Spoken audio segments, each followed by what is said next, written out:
Today we're diving into a really powerful idea that true control, true power, doesn't come from trying to wrangle the world around you. Nope.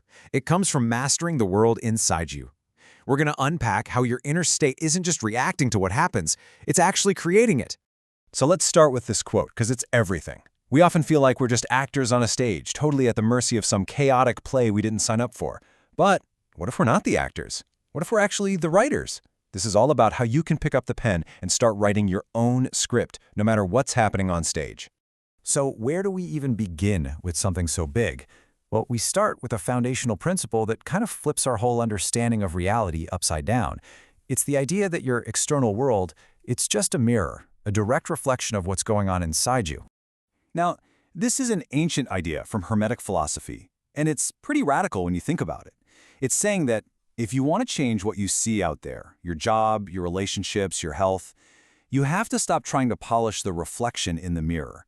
You have to turn around, look inward, and work on the source.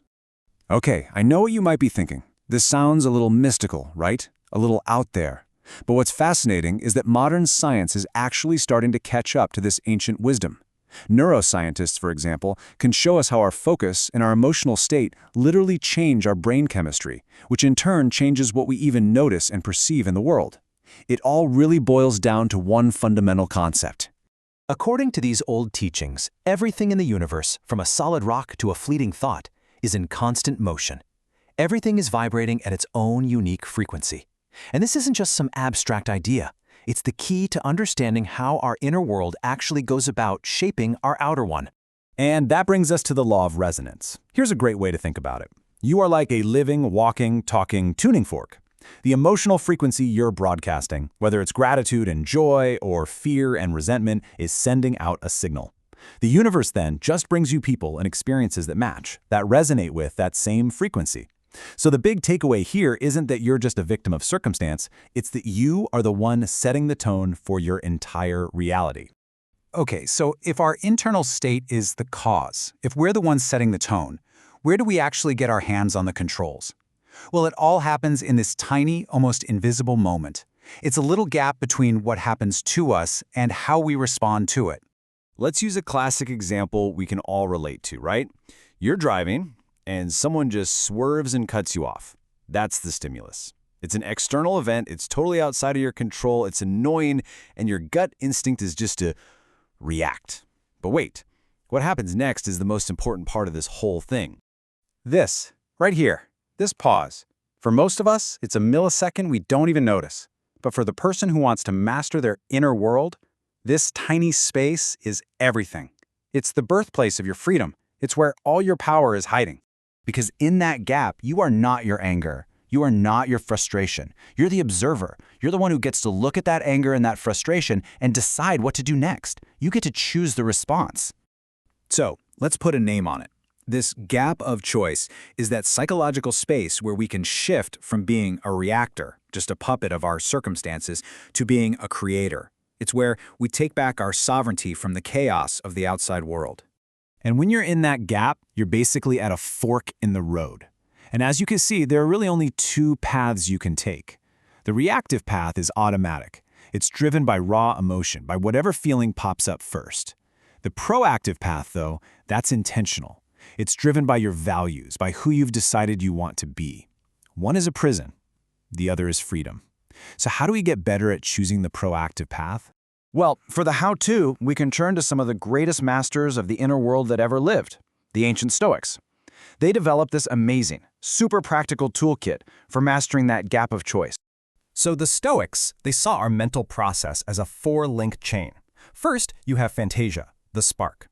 That's just raw data hitting your senses. A car cut me off. That's it.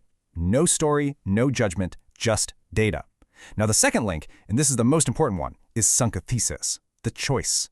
This is where you decide to agree with a judgment about the data.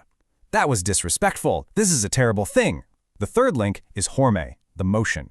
Based on that judgment, an impulse to act bubbles up, like the urge to lay on the horn or yell. And finally, number 4 is praxis, the deed. That's the actual external action the world sees. And this is the absolute core of Stoic wisdom. The ancient philosopher Epictetus just nailed it.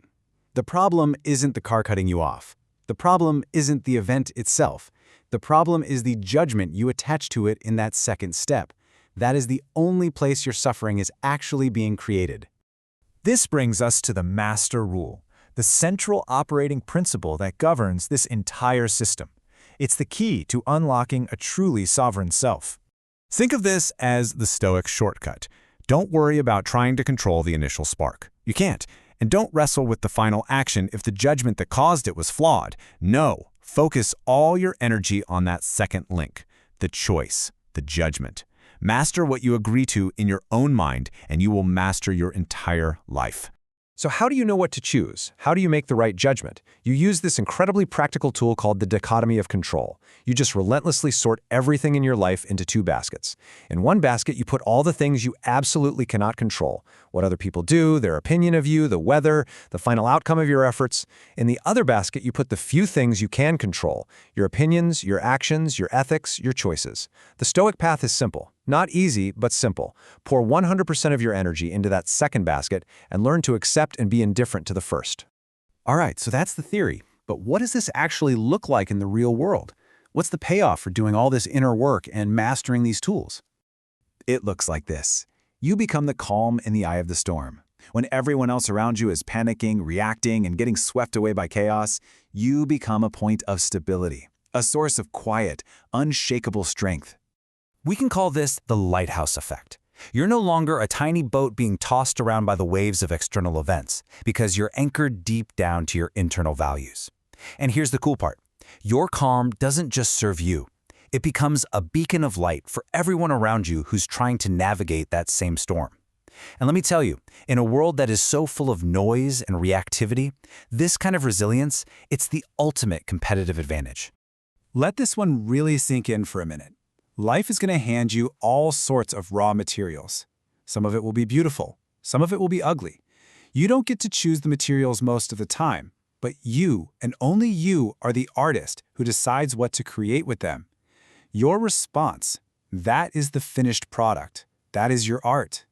So, when you boil it all down, every moment, every challenge, every single stimulus is just life asking you a question. Your entire life becomes the sum total of your answers. The situation is the question. What will your answer be?